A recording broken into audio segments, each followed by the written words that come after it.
Assalamualaikum warahmatullahi wabarakatuh, pemirsa setia TV Tabalong dimanapun Anda berada, bagaimana kabarnya hari ini? Senang sekali saya Nova Arianti dapat menjumpai Anda di program Ruang Sehat, ruang seputar informasi kesehatan.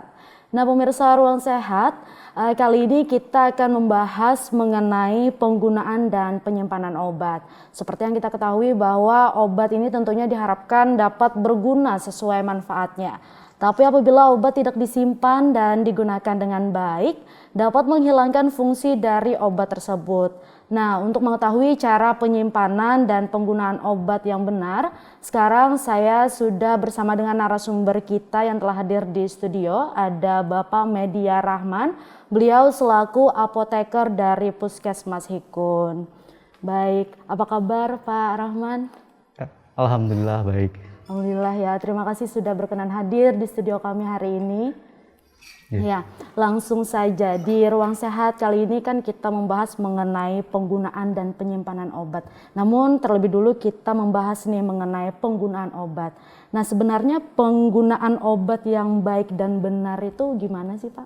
Ya, jadi obat ini kan sebenarnya komoditi ya, di mana dalam proses pembuatannya, lalu proses penyalurannya, lalu dilanjutkan dengan penyimpanan, sampai dengan penggunaan kepada pasien itu ada namanya perlakuan khusus.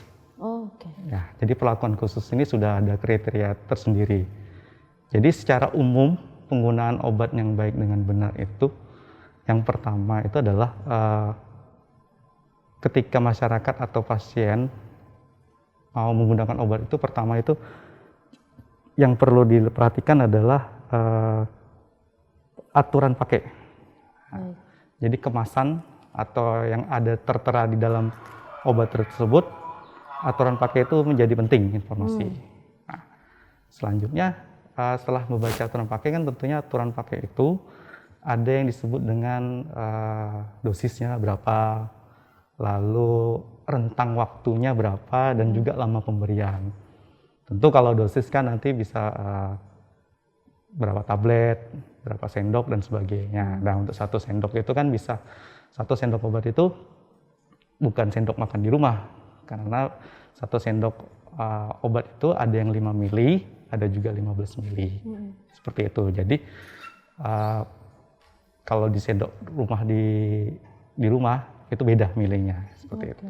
Lalu yang kedua, cara penggunaan obat itu yang jangan sampai kita obatnya itu jangan sampai digunakan untuk orang lain.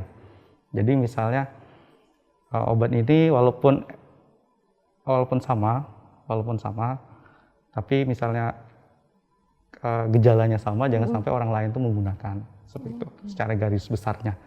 Dan tentu kan obat itu banyak, ada yang obat yang dimasukkan dalam tubuh, ada juga obat luar. Jadi emang ada kriteria tersendiri. Oke, lalu apa yang terjadi jika mengkonsumsi obat di luar dosis yang dianjurkan atau penggunaannya tidak sesuai begitu Pak? Ya, jadi emang untuk obat itu kan dosis itu jadi penting. Jadi kalau misalnya kita atau masyarakat yang mengkonsumsi obat di luar dari anjuran, ya, ada dua pilihan kan biasanya itu kalau di luar anjuran itu kelebihan atau kekurangan. Nah, maksudnya kalau kekurangan itu bisa seharusnya 3 kali diminum 2 kali, atau juga misalnya kelebihan. Nah kalau misalnya kelebihan tentunya ada efek gitu. Jadi ada efek bagi masyarakat atau pasien yang mengkonsumsi itu, efek yang merugikan. Jadi kalau misalnya dia kurang dari dosis yang dianjurkan, otomatis nanti proses penyembuhan penyakitnya menjadi lama. Nah, dan tentu juga kalau misalnya kelebihan menggunakan dosisnya, otomatis nanti ada efek-efek yang tertentu yang bisa merugikan pasien tersebut. Oke, lalu tadi juga kan dijelaskan bahwa penggunaan obat ini tidak boleh mengkonsumsi secara bersamaan dengan orang lain. Ini apa sih Pak dampaknya Pak? Ya, sebenarnya yang ingin ditakutkan ini adalah kan gini, penyakit itu kan gejalanya itu kan kadang hampir-hampir sama, tapi kadang penyebabnya itu beda. Yang ditakutkan itu takutnya pasien si A sama-sama batuk nih, Iya. nah, pasien B juga batuk, tapi penyebabnya bisa beda. Oh, Seperti itu. Jadi emang kalau bisa misalnya kita sakit atau apa dan sebagainya itu lebih baik ke dokter diperiksa dan sebagainya. Seperti itu. baik. Artinya tidak bisa mendiagnosis diri sendiri, menyamakan obat dengan orang lain seperti itu karena penyebabnya kan bisa berbeda-beda tadi Pak ya? Ya, betul seperti itu. Oke, lalu ada 4 kategori golongan obat, bebas, keras, terbatas, dan narkotika. Nah Pak, ini bisa dijelaskan secara singkat Pak mengenai obat-obatan tersebut Pak? Ya. Jadi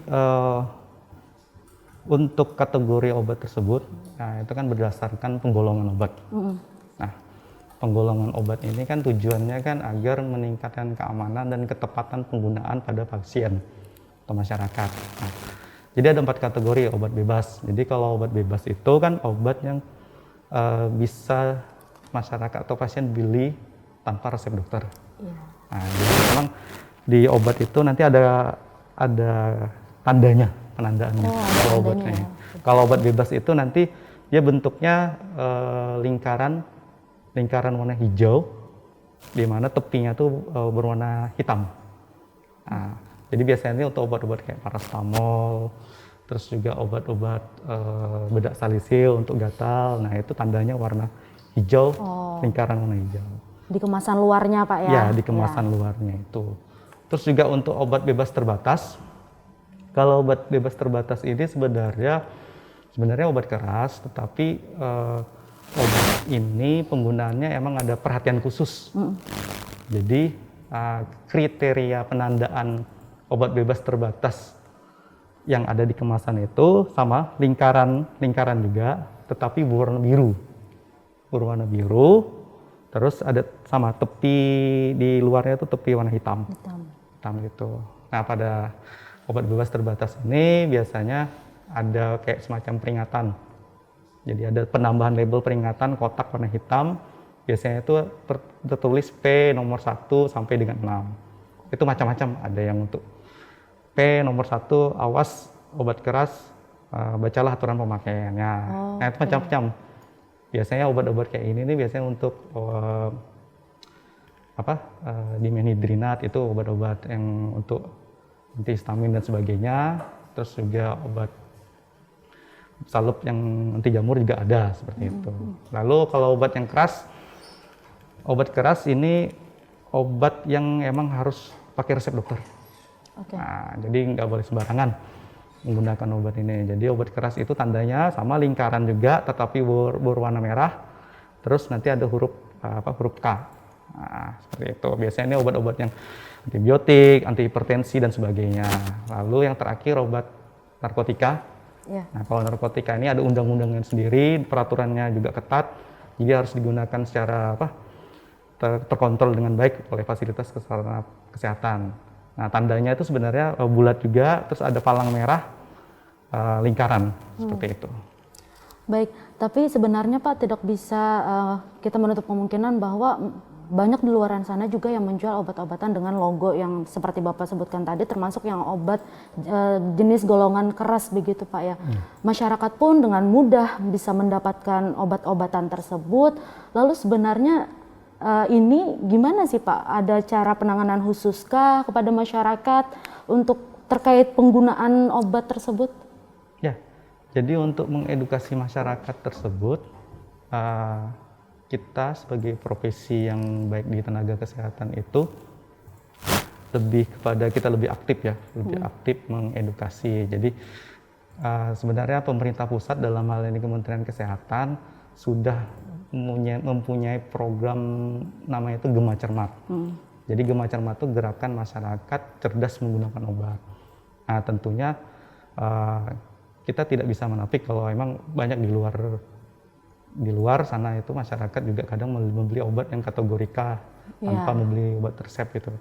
Jadi memang menjadi PR kita masing-masing, semua juga. Jadi kita edukasi masyarakatnya juga, terus juga kita pengawasan juga kita tertibkan, misalnya di daerah-daerah, misalnya apotek, kadang kita antibiotik beli itu kita beri penanda antibiotik harus menggunakan resep. Nah, kadang kan ada tuh beli antibiotik yang tanpa resep seperti itu. Jadi emang kita bekali warning ke teman-teman itu, jadi seperti itu. Oke, kalau mengenai masalah efektivitas obat yang seperti golongan yang Bapak jelaskan tadi, efektivitasnya berbeda-beda Pak? Ya, sebenarnya kalau untuk efektivitas itu tergantung dari sakit pasiennya dengan cara minum obat. Kalau kita bicara efektivitas ya. Iya. Tapi pada dasarnya penggolongan itu tujuannya agar meningkatkan keamanan dan ketepatan penggunaan obat. Baik itu untuk masyarakat, pasien, dan juga kita sendiri. Dan memang sudah diatur, jangan sampai ini kelewatan menggunakannya, seharusnya di luar batas kelewatan seperti itu. Karena juga tentunya bisa berdampak bagi tubuh begitu Pak ya, apabila mengkonsumsi obatan secara berlebih atau malah kurang begitu. Ya, benar. Jadi emang menggunakan obat di luar dari anjuran itu emang tidak diperbolehkan gitu. Karena selain efek yang merugikan, juga efek kedepannya kan nanti pada saat sakit nanti kita nggak lama jadi sembuhnya seperti itu. Oke, efeknya apa Pak? Mempengaruhi bagian tubuh lain atau seperti apa? Ya, jadi misalnya nih gini, misalnya kan minum antibiotik nih, Iya. kita minum antibiotik, terus kita beli obat tanpa resep dokter, minum antibiotik. Nah nanti kalau misalnya kemudian di kemudian hari si pasien ini ada sakit lagi, otomatis antibiotiknya nanti lebih tinggi. Nah, karena sudah minum obat di luar dari anjuran dari dokter istilahnya. Jadi nanti otomatis sakit jadi bertambah parah. Terus juga ekonomi nanti biaya medisnya itu nanti jadi tinggi. Karena ya itu akumulasi dari penggunaan obatnya itu tidak sesuai dengan anjuran. Oke. Baik, lalu sebenarnya bagaimana cara kerja obat dalam tubuh Pak? Apakah ketika kita mengkonsumsi obat langsung bereaksi begitu obatnya di dalam tubuh atau seperti apa? Ya, jadi obat itu kalau di dalam tubuh banyak fasenya ya.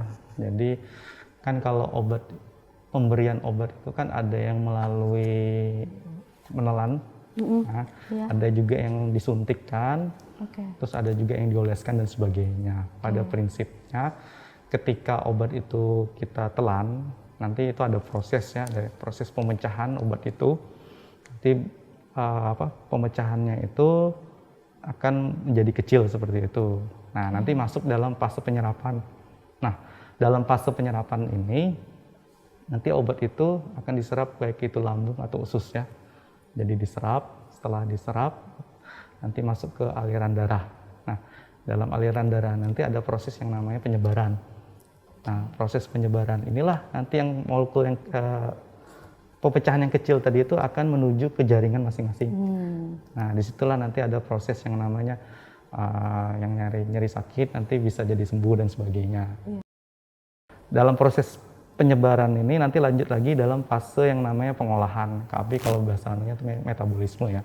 Jadi pengolahan. Jadi tubuh kita tuh ada organnya, organ hati. Nah, jadi organ hati inilah yang berfungsi sebagai pengolahan obat yang sudah dipecah itu, yang mana nanti dipecahnya ini bertujuan untuk mudah dikeluarkan.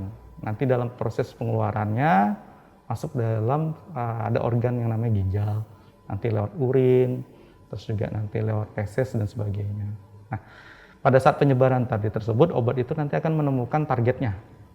Nah, targetnya nanti mereka akan berikatan dan disitulah nanti efek penyembuhan dan sebagainya itu terasa. Oke, tadi ada juga penyuntikan segala macam ya. Kalau untuk penyuntikan sendiri itu gimana Pak? Jadi kalau untuk penyuntikan kan karena kalau suntik kan ada yang suntik di pembuluh darah vena, ada yang di bawah kulit dan sebagainya. Nah, kalau penyuntikan ini langsung pembuluh darah. Jadi dia ada prosesnya itu langsung ke langsung ke absorpsi dan anunya itu. Jadi langsung kalau misalnya minum obat kan harus dipecah dulu dan sebagainya, baru nanti penyerapan.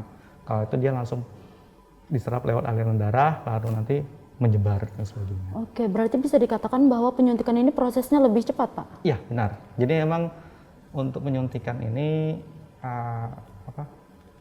emang lebih cepat jadi rutenya ya. Jadi kalau misalnya orang sakit, misalnya dalam keadaan gawat darurat, misalnya anti mual gitu, suntikan obat anti mual dia langsung bisa cepat gitu. Karena emang prosesnya itu dia lebih selangkah lebih cepat dibandingkan yang oral yang minum langsung menelan. Oke, baik. Lalu ini apakah kandungan paracetamol bisa menjadi pertolongan pertama dalam semua kasus, Pak? Karena kan tidak bisa dihindari juga masyarakat mungkin ada yang berpikir misalkan demam, nyeri itu obatnya paracetamol begitu, Pak. Ini apakah benar seperti itu? Ya, jadi paracetamol itu fungsinya itu sebagai antipiretik. Antipiretik itu dia menurunkan demam. Terus juga sebagai analgetik itu anti nyeri. Jadi kalau misalnya dikatakan semua kasus ya mungkin tidak terlalu tepat ya jadi ya. Okay. Karena kan kasus kan banyak tuh sakitnya kenapa. Pada dasarnya paracetamol itu ya sebagai anti penurun demam atau sebagai anti nyeri. Atau misalnya kita sakit gigi juga masih bisa sebagai anti nyeri. Seperti itu. Berarti tidak membenarkan juga bahwa semua kasus obatnya paracetamol bukan begitu, Pak ya? Kalau misalnya batuk minum paracetamol kan beda. Jadi itu beda anunya lah. Oke. Kegunaan. Baik. Nih selama pandemi kan kita disarankan untuk mengkonsumsi vitamin. Nah, apakah ada efek jangka panjang dari mengkonsumsi vitamin rutin, Pak? Ya, selama pandemi ini kan emang kita harus meningkatkan daya tahan tubuh kita ya. Jadi vitamin ini sebenarnya untuk menunjang kesehatan kita dalam kehidupan sehari-hari. Iya. Jadi kalau minum vitamin katakanlah paling vitamin C lah ya. Jadi emang untuk jangka panjang sebenarnya selama dosis yang kita pakai itu sesuai ya tidak masalah sebenarnya. Okay. Apalagi kalau vitamin itu kan ada yang kan vitamin B lawan vitamin C itu larut dalam air. Nah, kalau larut dalam air kan artinya kalau misalnya kita sudah buang air kecil ya sudah selesai. Beda kalau misalnya vitamin yang larut lemak. Nah, kalau larut lemak itu kan seperti vitamin A, D, E, dan K. Lagi kan kalau untuk pandemi kan ada vitamin D tuh, yang vitamin D. Nah, itu kan dalam lemak. Jadi proses pengeluarannya tadi itu agak lebih lama dibandingkan yang air itu tersebut. Jadi otomatis untuk konsumsi yang semacam vitamin D itu sebenarnya dalam jangka yang lama harus juga perlu diperhatikan juga dan juga harus konsultasi dengan dokter. Tapi emang ada penelitian juga kalau misalnya mengkonsumsi vitamin D itu dalam jangka 3 bulan, 6 bulan itu kadar vitamin D-nya itu masih dalam rentang normal gitu. Oh, normal, Pak. Kalau dalam penelitian yang itu tuh ada yang sampai 3 bulan kan. Vitamin D itu ada yang kita cek vitamin D ya di tubuh itu. Kalau dia melebihi batasnya itu kan nanti bisa keracunan dan sebagainya kan.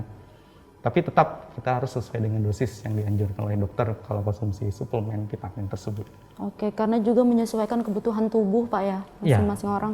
Benar, menyesuaikan dengan tubuh. Apakah ini jangkanya ini seperti cukup tidak terlalu lama atau yang lama sesuai dengan kondisi pasiennya. Oke, baik. Lalu apakah ada penjelasan medis dari ketergantungan obat atau yang bisa disebut dengan overdosis nih, Pak? Ya, kalau untuk ketergantungan saya rasa untuk vitamin tidak ada ya. Kalau ketergantungan, kalau tergantungan tuh biasanya obat-obat yang berpengaruh pada sistem-sistem saraf sepertinya.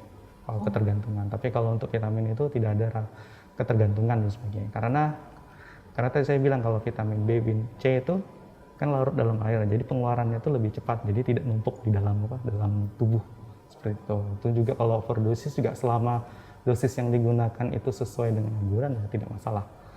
Vitamin C juga, kalau vitamin C untuk pencegahan flu dan sebagainya itu 1-3 gram itu masih normal, 1-3 gram dosisnya untuk vitamin C seperti itu. Tapi memang ada jenis obat yang membuat ketergantungan gitu, Pak? Iya, memang ada. Memang ada obat yang tergantungan kalau misalnya menggunakannya itu tidak sesuai dengan anjuran. Biasanya itu obat-obat yang langsung targetnya itu di sistem saraf seperti itu. Jadi kadang seharusnya 2 kali tapi diminum 3 kali. Nah, nanti rugi dari pasiennya tersebut. berdampak juga bagi tubuh tentunya Pak ya, apabila ketergantungan obat ini apakah selalu harus meminum obat itu terus-menerus atau gimana Ya, Pak? kalau misalnya pasien itu sudah tergantung obat kan, otomatis nanti dia akan berpikir misalnya dia keluhannya ini dia akan minum itu terus gitu loh. Dia otomatis nanti ganggu aktivitasnya, terus cara aktivitasnya itu nanti kan berubah dan sebagainya. Oke. Untuk overdosis sendiri ini gimana sih Pak? Cara mengatasinya misalkan ada seseorang yang mengalami overdosis obat, gimana Pak? Ya, kalau untuk overdosis sebenarnya masing-masing obat itu punya anti racunnya istilahnya. Oke. Nah, katakanlah misalnya obat A. Nah, dalam kondisi tertentu kalau misalnya overdosis kan biasanya ada ciri-cirinya atau gejalanya, ada yang mau muntah, ada yang sampai sesak, terus juga bahkan bisa lebih ke alergi dan sebagainya. Nah, itu nanti pertama itu kita identifikasi dulu obat yang dikonsumsi apa, terus juga sudah berapa lama. Ya. Habis itu kita ada namanya pelawannya lah istilahnya. Yang itu saya bilang tadi anti racunnya seperti itu. Jadi kalau misalnya minum obat kita dosisnya kelebihan, terus overdosis kan itu kan bahaya seperti itu. Oke, baik. Kita akan melanjutkan perbincangan kita Pak ya di segmen selanjutnya membahas mengenai bagaimana penyimpanan obat yang baik dan benar. Ya, namun pemirsa jangan kemana-mana, tetap di Ruang Sehat, ruang seputar informasi kesehatan.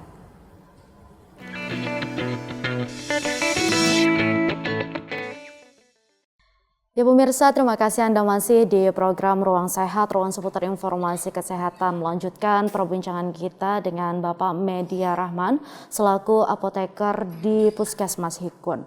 Ya Pak, melanjutkan perbincangan kita tadi di segmen selanjutnya kan kita sudah membahas mengenai penggunaan obat. Nah di segmen ini kita membahas mengenai penyimpanan obat. Sebenarnya penyimpanan obat yang baik itu seperti apa sih Pak? Iya, jadi untuk penyimpanan obat ini menjadi penting ya. Jadi sebelum kita gunakan kan kita harus simpan dulu kan, agar kualitas obat itu bisa terjaga lah seperti itu. Jadi pada prinsipnya secara umum penyimpanan obat itu yang pertama itu adalah obat itu disimpan dalam wadah tertutup. Wadah tertutup, gitu. Terus jangan sampai nanti kita nyimpan di rumah itu kena sinar matahari. Karena juga ini kan berpengaruh dengan suhu. Nah, suhu itu tergantung dari jenis sediaan obatnya. Nah, pada dasarnya kalau untuk yang tablet dan sebagainya itu pada suhu kamar lah, rentang 15, 25 dan 30 seperti itu. Jadi kalau bisa nyimpannya itu di ruang yang suhu standar lah gitu. Nah, untuk mengetahuinya suhu kan sebenarnya pakai ada alat pengukur suhu. Nah, jadi kalau misalnya di rumah tuh nggak ada alat pengukur suhunya, bagaimana kita tahu suhu itu sesuai dengan dipersyaratkan? Nah, itu nanti bisa aja kita lihat, kita rasakan aja. Misalnya kalau di luar itu kan panas tuh, terus kita masuk di kamar, terus di ruang tamu, nah di mana yang paling dingin, nah itu yang kita letakkan. Jangan juga di dapur, kalau di dapur kan pasti agak panas seperti itu. Terus yang ketiga, cara penyimpanan itu kalau bisa jangan lebih jangkauan dari anak-anak itu dijauhkan. Nah, diperhatikan jangkauan terhadap anak-anak. Karena jangan sampai nanti, kan obat itu ada yang berwarna coklat. Warna coklat itu biasanya manis-manis tuh. Jangan sampai nanti dikira makanan nanti Pak. Dikira permen lah istilahnya seperti itu kan. Emang ada tuh obat yang rasanya manis-manis, rasa coklat tuh ada. Jadi kalau bisa itu kalau anak-anak yang istilahnya umurnya itu 5-6 tahun itu ya kalau bisa kita daerah-daerah tinggi lah. Jangan sampai jangkauan anak-anak tuh bisa menggapai. Seperti itu pada prinsipnya. Oke. Lalu apa yang terjadi jika obat ini disimpan tidak sesuai anjuran Pak? Ya. Penyimpanan ini menjadi penting. Jadi kalau misalnya disimpannya itu tidak sesuai dengan anjuran, nanti akan berefek obat itu menjadi rusak ya. Paling sering itu rusak. Karena kalau misalnya obat itu misalnya disimpannya nih di suhu 2 sampai 8 nih, simpannya di kulkas nih misalnya. Seharusnya, tapi disimpannya dekat matahari. Nah, nanti dia akan berubah. Nah, rusak itu dalam artian bisa berubah bentuk, bau, dan juga rasa. Nah, seperti itu. Jadi kalau misalnya mengkonsumsi obat yang sudah rusak, nanti akan efek merugikan bagi kita. Seperti itu. Oke, apabila mengkonsumsi ada dampaknya bagi tubuh tentunya Pak ya. Tentunya. Tapi misalkan sudah terlanjur mengkonsumsi ini Pak, gimana Pak cara mengatasinya? Ya, kalau sudah misalnya terlanjur nih, obatnya rusak gitu. Jadi sebenarnya obat itu kan pada saat rusak ini kan ada prosesnya itu. Nah, ini tergantung dari obatnya. Ada yang dampaknya minim, ada yang dampaknya langsung cepat dan sebagainya. Tapi pada dasarnya tidak dibenarkan mengkonsumsi obat baik itu rusak maupun sudah masa waktunya. Nah, karena nanti efeknya itu bisa ya penyembuhan menjadi lama lah seperti itu. Malah juga bisa kemungkinan menimbulkan penyakit lain begitu Iya, Pak ya? benar seperti itu. Oke, lalu juga ada obat yang kita sebut sudah kadaluarsa begitu Pak. Nah, untuk obat strip yang informasinya kadaluarsa ini kan sudah hilang atau terbuang, ini gimana cara mengetahui Pak? Misalkan obat sejenis seperti itu. Ya, jadi kalau misalnya informasi tanggalnya kan gini, kan obat tanggal kadar kan ada obat kadaluarsa, tanggal kadaluarsa, ada juga tanggal layak pakai. Kalau tanggal kadaluarsa itu kan obat yang kadaluarsanya itu selama kemasannya belum dibuka. Kalau misalnya tanggal layak pakai itu yang sudah dibuka, biasanya itu lebih singkat dibandingkan tanggal kadaluarsa. Nah, ketika kita konsumsi obat yang sudah kadaluarsa, sebenarnya ini tergantung efeknya, efeknya seperti apa. Dan untuk mencari informasinya kan kadang tuh ada yang kelihatan. Habis itu tuh tercoret atau apalah seperti itu. Yang pertama harus dilakukan itu tentunya kita harus ini dulu dapat obat itu dari mana. Nah, bisa nanti kita tanya ke sumber, misalnya di apotek kita beli kah, di puskesmas, di rumah sakit dan sebagainya. Kalau misalnya kada tahu ya jangan diminum lah, misalnya seperti itu. Atau bisa diidentifikasi, dilihat nih bau dan rasanya seperti apa. Kalau misalnya ada kecium bau dan rasanya yang kurang sedap seperti itu ya jangan diminum.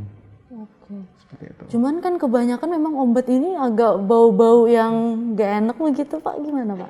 Ya, sebenarnya kalau obat yang bau gak enak itu biasanya kan lebih ke sirup biasanya ya. Baunya yang agak menyengat begitu Pak? Kalau menyengat itu biasanya kan kalau misalnya obat sirup ya, kan ada tuh kandungan-kandungan yang istilahnya itu yang ada baunya itu sebenarnya ada misalnya kayak sirup, vitamin yang ada kandungan minyak ikan tuh, itu biasanya ada rasa-rasa bau. Tapi sebenarnya minumnya itu harus dikocok dulu biar hilang baunya. Untuk yang ini sebenarnya seperti itu. Baik. Nah tadi kan berbicara juga mengenai obat sirup ya Pak. Nah untuk sirup ini adakah jangka waktu penyimpanan obat Pak? Misalkan sudah terbuka, dikonsumsi sekali atau 2 kali dan masih sisa banyak obatnya. Nah kadaluarsanya masih tahun depan begitu Pak. Ini apa masih bisa disimpan dan dikonsumsi Pak obat tersebut? Ya, jadi obat tersebut kan seperti yang saya sebutkan tadi kan ada tanggal kadaluarsa dan juga ada tanggal layak pakai. Nah, kalau tanggal kadaluarsa itu kan tanggal di mana kemasan obatnya itu belum dibuka, belum digunakan lah seperti itu, masih dari pabriknya. Biasanya itu sampai 2 tahun, 3 tahun seperti itu. Nah, kalau tanggal layak pakai ini itu ketika sediaan apapun itu ketika dibuka dia akan berubah tanggal layaknya pakainya. Nah, kalau untuk sirup sirup itu kan kita bagi jadi sirup yang mengandung antibiotik, ada yang bukan mengandung antibiotik. Nah, kalau sirup yang antibiotik setelah dibuka itu batas penyimpanan itu paling maksimal 7 hari. Oh, cuma 7 hari Pak ya? Nah, kalau untuk yang sirup antibiotik. Tapi kalau untuk yang sirup bukan antibiotik, yang kandungannya bukan antibiotik kayak paracetamol, ibuprofen dan sebagainya, yang pertama harus dilihat itu adalah informasi yang ada di kotak dusnya. Nah, biasanya tuh perusahaan itu sudah mencantumkan tidak boleh dipakai berapa hari setelah dibuka. Nah, sebagian besar ada obat yang mencantumkan itu, tapi sebagian besar ada yang tidak. Iya, nah itu gimana Pak cara yang mengetahuinya? Kalau untuk yang tidak, kita biasanya pakai standarnya itu 1 bulan. Untuk yang bukan antibiotik. Sirup yang tidak mengandung antibiotik, setelah dibuka itu jangka pemakaiannya itu 1 bulan. 1 bulan. Tetapi ada juga yang 2 minggu ada. Nah, jadi mungkin paling maksimal itu 1 bulan kita sudah paling maksimal dipakai. Seperti itu. Oke. Lalu di pasaran ini juga Pak banyak dijual kotak-kotak obat. Nah, biasanya bertuliskan hari. Mungkin tujuannya agar lebih mudah diingat. Kalau obat disimpan di situ berarti dilepas dari kemasan utamanya. Nah, apakah hal ini benar, Pak? Ya, kalau untuk di pasaran kan itu berarti dikemas ulang ya. Iya, dikemas ulang, Pak. Dikemas ulang. Jadi sebenarnya kita lihat dulu jenis obatnya itu seperti apa. Karena emang kita juga kalau misalnya di sarana fasilitas kesehatan itu kan ada misalnya obat yang dalam botol kan isi banyak gitu. Terus biasanya 1 botol tuh ada sekitar 100 tablet lah misalnya. Terus kita mau berikan ke pasien. Nah, itu kan nggak mungkin 100 kan, paling ngasih 5 atau 10. Nah, itu kan kita taruh di plastik juga. Seperti itu. Nah, untuk penyimpanan yang saya bilang, sebenarnya kita nyimpannya itu ya harus di wadah tertutup gitu loh. Setelah pulang bawa klipnya itu kita simpan dalam wadah tertutup.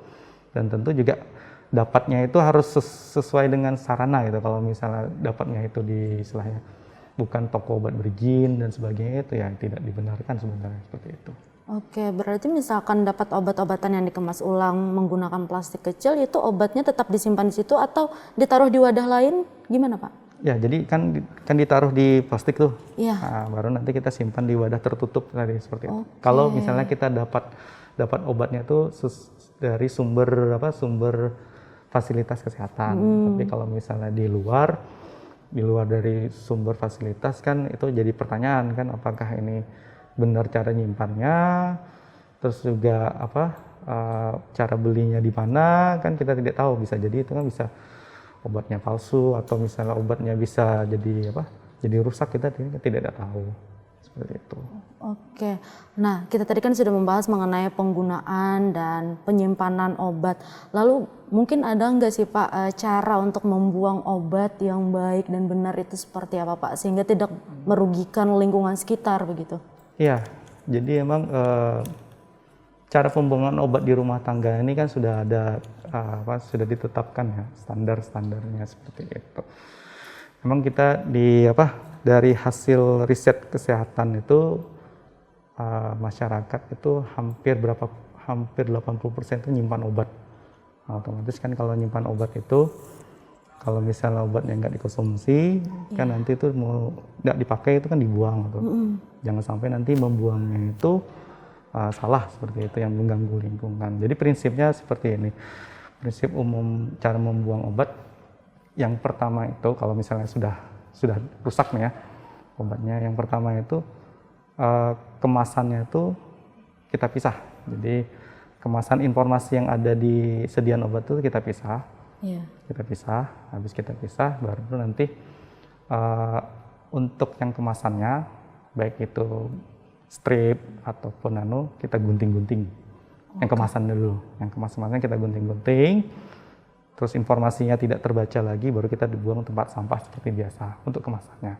Nah, kalau untuk obatnya, kalau misalnya dia tablet, kapsul dan sebagainya itu kita hancurkan dulu. Kita hancurkan, setelah kita hancurkan baru kita masukkan ke dalam suatu plastik klip ya. Baru nanti kita campur dengan tanah atau air ya. Tanah atau air baru kita buang seperti biasa. Seperti itu. Nah, kalau untuk yang sirup kita encerkan dulu. Ditambah air juga Pak? Ditambah air dulu. Kalau sirup itu baru kita buang ke saluran pembuangan air. Nah, terus botolnya kita pecah baru kita buang di tempat sampah seperti biasa. Nah, lalu kalau untuk yang salep ya. Kan kadang untuk salep kita keluarkan juga isinya. keluarkan isinya. Kalau misalnya ada sisa, seperti yang tadi sama kayak tablet kapsul, masukkan dalam campur dengan tanah dan sebagainya, terus kita buang. Nah untuk kemasan sisanya ini, tutupnya kita pisah dengan yang ini ya, tubnya lah namanya itu. Nah itu digunting-gunting baru dibuang seperti biasa. Oke. Seperti itu. Namun misalkan pembuangan obat itu tidak sesuai anjuran yang disampaikan Bapak tadi, akan berdampak ke lingkungan atau seperti apa Pak? Ya, jadi kalau misalnya dibuangnya itu tidak sesuai, yang pertama mungkin kemungkinannya lingkungan ya. Nah, bisa mengganggu lingkungan karena kan kita tahu obat itu kan isinya zat kimia ya. Iya. Nah, nanti ada proses-proses yang mengganggu lingkungan, baik itu di tanaman dan sebagainya. Terus yang kedua yang kita takutkan itu jangan sampai obat yang dibuang itu dipakai orang lain gitu. Atau bisa digunakan, misalnya botolnya itu mau digunakan gitu, mau dijual lagi gitu. Nah itu kan bahaya itu. Makanya tadi saya bilang kan botolnya dihancurkan, terus informasinya dihilangkan, jangan sampai nanti diperjualbelikan. Nah, makanya fungsinya pembuangan itu jangan sampai mengganggu lingkungan. Yang kedua itu jangan sampai ada penyalahgunaan orang-orang tertentu istilahnya, baik itu mau diperjualbelikan ataupun di penyalahgunaan seperti itu. Itu yang kita takutkan. Oke, baik, kita akan lanjutkan perbincangan kita lagi Pak ya. Ya pemirsa, jangan kemana-mana karena di segmen selanjutnya kita akan membahas mengenai mitos atau fakta yang beredar di masyarakat mengenai penggunaan dan penyimpanan obat. Jadi tetaplah di Ruang Sehat, ruang seputar informasi kesehatan.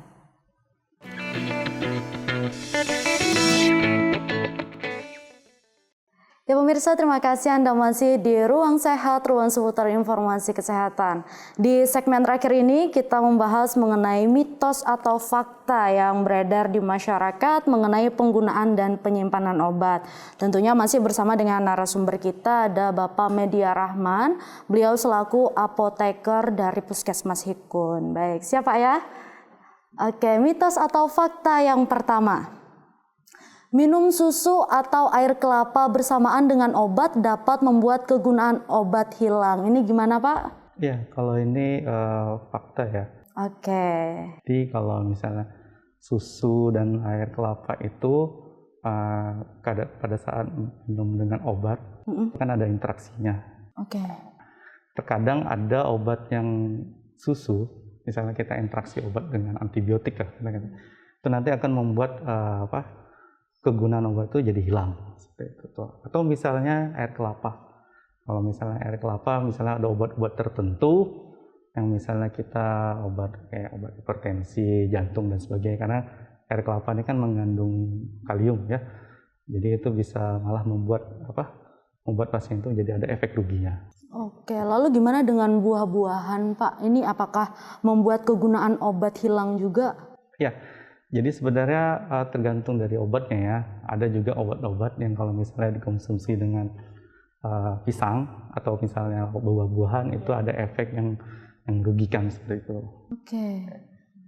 Tapi ada juga yang istilahnya minum obat dengan buah-buahan itu malah lebih bagus, ada juga. Oh, ada juga ternyata Pak ada ya. Juga. Oke, baik. Next, mitos atau fakta yang kedua. Jika telat mengkonsumsi obat antibiotik, kegunaan obat hilang. Nah ini gimana Bapak, mitos atau fakta? Ya kalau ini mengkonsumsi obat antibiotik, kegunaan obat menjadi hilang, sebenarnya ini bisa jadi fakta ya. Karena emang kalau mengkonsumsi antibiotik itu ya harus tepat waktu seperti itu. Oke. Lalu misalkan telat untuk meminum antibiotik ini apa yang dialami oleh tubuh sebenarnya Pak? Ya, jadi kan minum antibiotik itu misalnya 3x1. Nah, misalnya kita minumnya seharusnya tuh jam 2 katakanlah. Terus kita minumnya baru ingat kelewat misalnya tuh jam 3 seperti itu atau jam 4 lah. Seperti itu. Nanti akan mengganggu proses penyembuhan, dalam hal ini membunuh infeksi bakteri ya. Oke. Seperti itu. Jadi kalau bisa kalau misalnya telat ya segera aja diminum, terus nanti kita lanjutkan ke obat berikutnya. Tapi kalau meminum obat antibiotik ini lebih awal, aman nggak Pak? Sebenarnya kalau lebih awal, kalau dikatakan aman, sebenarnya lebih kepada kurang efektif ya. Kurang efektif. seharusnya dia harus sesuai dengan jadwal. Karena dalam obat itu kan ada yang namanya waktu kadar paruh ya. Waktu kadar paruh itu waktu di mana obat itu akan hilang kadarnya setengah paruh ya. Paruhnya seperti itu. Berarti waktunya harus tepat begitu Pak ya? Ya. Oke. Selanjutnya mitos atau fakta, terlalu sering mengkonsumsi obat dapat membuat fungsi ginjal menurun. Gimana Pak? Ya kalau ini mitos ya. Mitos ya? Karena emang kalau semua obat itu malah melindungi ya, melindungi fungsi ginjal ya. Karena emang misalnya obat-obat anti hipertensi, anti diabetes, itu sebenarnya melindungi fungsi kita seperti itu. Jadi tidak terlalu benar. Lalu bagaimana dengan obat yang memang harus dikonsumsi rutin begitu Pak, seperti obat tekanan darah tinggi misalnya? Ya kalau justru ini sebenarnya obat anti hipertensi, anti diabetes, anti kolesterol itu kan fungsinya itu jangan sampai pasien ini terjadi komplikasi ya, komplikasi. Jadi memang sebenarnya itu melindungi sebenarnya obat rutin itu. Melindungi ya fungsinya. Selain mengontrol sakitnya, tekanannya, juga melindungi organ-organ yang lain. Oke, berarti tidak mempengaruhi ginjal begitu Pak ya? Ya. Oke, next mitos atau fakta, minum pil atau tablet tidak boleh menggunakan air hangat. Nah ini gimana Pak? Ya kalau untuk ini minum pil atau tablet tidak boleh menggunakan air hangat, sebenarnya ini bisa mitos bisa juga fakta ya. Oh gimana tuh Pak? Kalau misalnya mitos itu kan berarti kalau misalnya fakta sebenarnya obat-obat misalnya jenis pil yang misalnya kapsul ya, kapsul yang lunak itu bisa merusak ya kalau misalnya kita menggunakan air hangat.